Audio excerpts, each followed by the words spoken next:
Hey, Katie. We have The Message in the Hollow Oak. We are on Chapter 10, Disappearances. A torn piece of bright patterned material had been stuck into the crotch of a tree near the path. So, like the fork in a tree. This is from Bob's shirt, no doubt about it, Art told Nancy and Julie Ann. Nancy examined the scrap and said she was sure it had not been snagged off, but deliberately torn and placed there by Bob. I believe he left it as a clue to where he was being taken, straight ahead. Art went back to call the other searchers, and soon the whole group was pounding down the trail. They could see various sized footprints. Upon investigation, Nancy declared that besides Bob there had been 2 other men. The 3 had been together at first, then Bob had evidently dropped back, trying to escape. Unseen by them, he had placed the cloth in the tree as a clue, in case he did not make it. His captors had run back and prodded him ahead.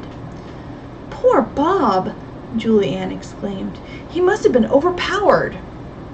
"And probably gagged," Nancy added. "Otherwise he'd have yelled for help." All agreed and hurried along the overgrown path. It was easy to follow the trail because grass had been trampled to where no footprints were evident. Nancy and Art had outdistanced the others. As they turned a corner in the woods, both of them could hear water running. In a few moments they came to a deep stream. "Now what do we do?" Art asked. Nancy gazed left and right. No footprints or trampled grass were visible. Had Bob been taken away in a boat? Holding her hands binocular fashion around her eyes, so like that. Nancy focused on the opposite bank and tried to detect possible footprints. She could see none. "I'm afraid we're stopped for the time being," she said in disappointment. "Let's retrace our steps and keep looking for clues." They found nothing, and in dismay returned to the dig. "We must notify the state police," Teresa remarked with mounting concern. "I'll be glad to do it," Nancy spoke up. "That is, if Art will take me to town, and I want to phone home." "I'll get the motorcycle." He brought the vehicle to the front of the house and said to Nancy, "Hop aboard." As they neared Walmsley, Art said he thought they should call Bob's house before notifying the police. "It's possible he escaped from his captors and is home by now." Nancy doubted this, but agreed it was a good thing to do. They went to the telephone booth they had used before, and Art put in the call. Bob's father was shocked to hear the news. Not only had his son not come home, but he and Mrs. Snell had not heard from him since he left for the dig site. "This is alarming," Mr. Snell said to Art. "If I don't hear from Bob or the police soon, I'll notify the FBI. Bob may have been taken out of the state." So the FBI, the Federal Bureau of Investigation, they are a government agency and they can act across state lines, where police would be limited to the state where the crime occurred or where they're investigating. Art hung up. Then he dialed state police headquarters and handed the phone to Nancy. She reported Bob's disappearance and the fact that the farmhouse near the dig had been visited more than once by an intruder or intruders.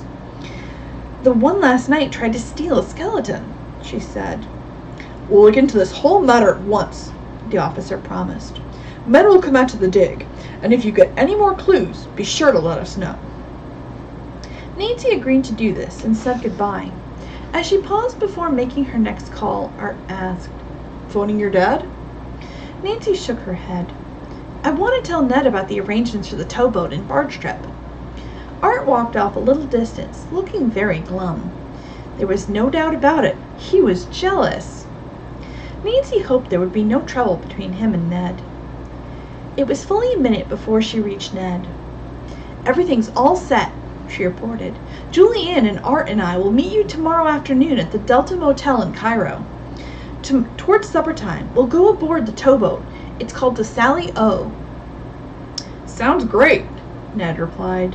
"I'll get in touch with the others right away.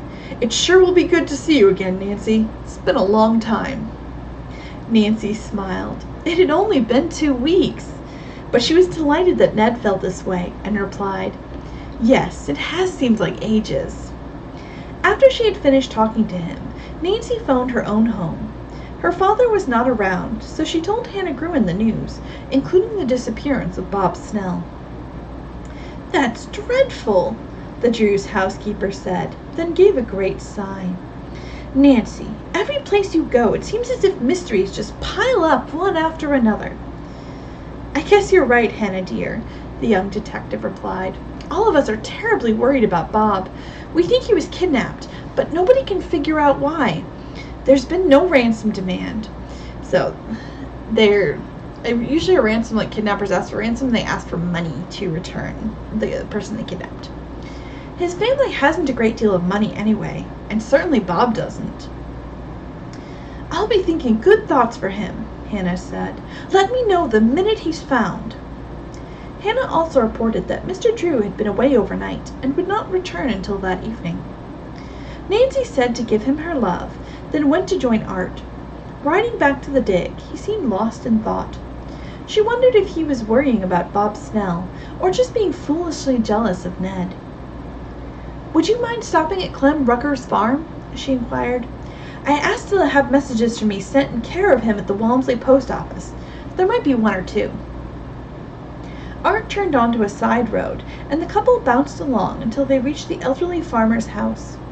He was just coming in from the fields. "Howdy, folks," he greeted them. "Nancy, I went to the post office this morning and picked up a couple of letters for you. Figured to bring 'em over later. Wait a minute, I'll get 'em." He disappeared inside the house, but was back in a few seconds with Nancy's mail. She asked if he and Art would mind if she read them. "No, go ahead," Clem answered. "I reckon you're curious." Nancy tore open one of the envelopes. The letter inside was from Roscoe Thompson, the helicopter pilot. He would come to the dig at 11 o'clock the next morning to pick up his 3 passengers. Nancy reported this to Art, who smiled feebly. The other letter was from Mr. Drew. In it, he told of a telephone conversation with his sister in New York. Aunt Eloise had given him some startling news. The letter read, "Boise Osborne is very much concerned about one of his colleagues who was on the detective club trip. This man, A.C.E. Armstrong, left the group to go visit a brother in Rochester, New York. Now Boise has learned that Armstrong never arrived there. No one has heard from him since he left his friends in Illinois. A search of hospitals has failed to reveal his whereabouts.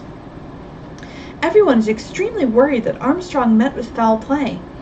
If you come upon any clues, Nancy, get in touch with Boise immediately."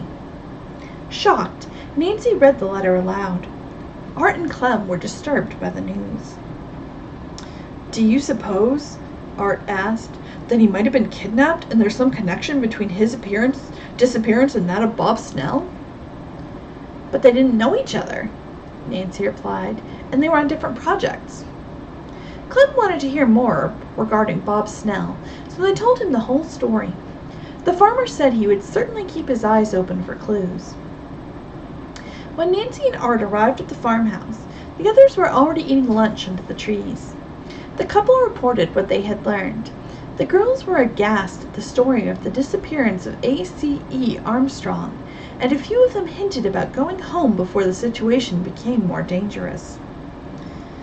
"I can't say I blame you," Teresa replied, "but you couldn't go before tomorrow. I suggest that hereafter we have guards at both houses day and night." "May I make a suggestion?" Nancy asked. There must be some whistles in camp.